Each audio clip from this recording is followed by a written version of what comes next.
Blessings, everyone. Welcome back to Revealing the Christian Life with Denise, Fyffe. I want us to take a look today at Malachi 4.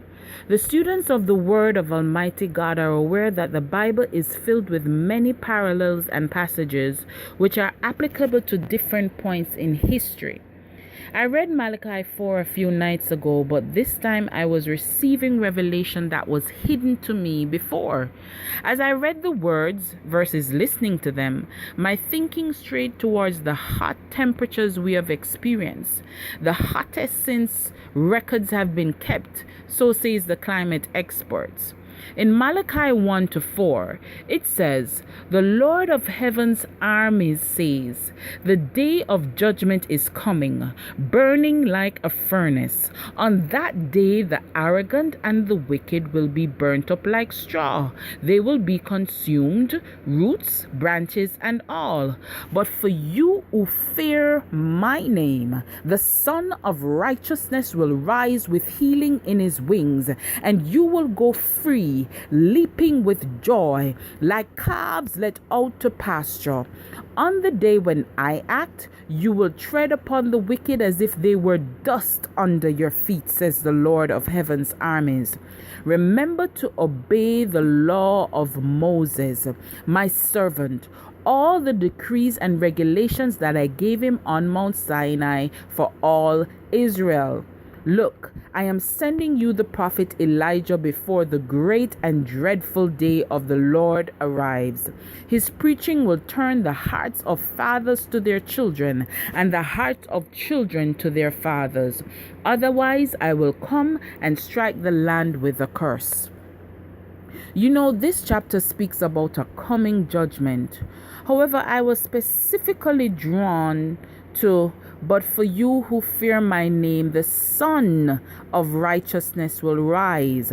I knew this was in reference to Jesus, but God communicated to my spirit that in these last days, demonic spirits will feel the impending return of Jesus Christ just as we feel the heat of the sun.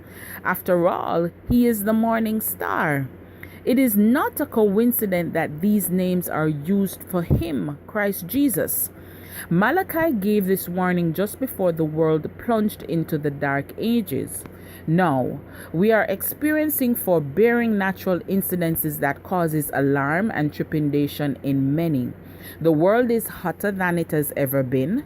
There are droughts, floods, immense deforestation, pollution, etc.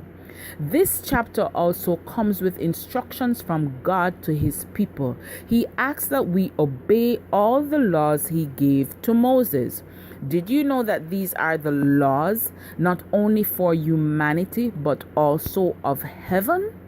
We must prove ourselves obedient and faithful to them here on earth so that we qualify for heaven.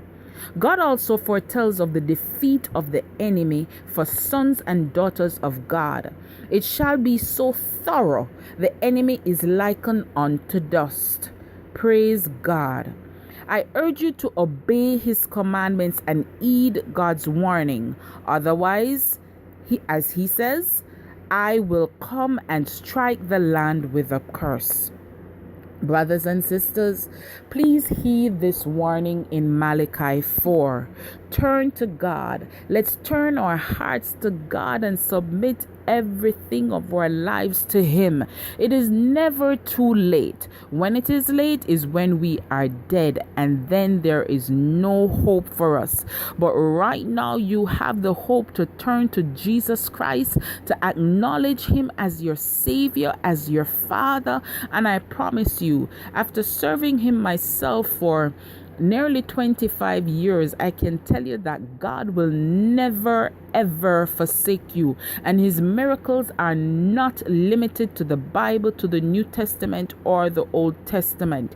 He can move mountains on your behalf. So turn to him, acknowledge him as Lord and Savior, turn your life around. Even if you are a child of God now and there are issues in your life, you can turn them over to him. Please heed these words and let's turn to God today in Jesus' name. Amen.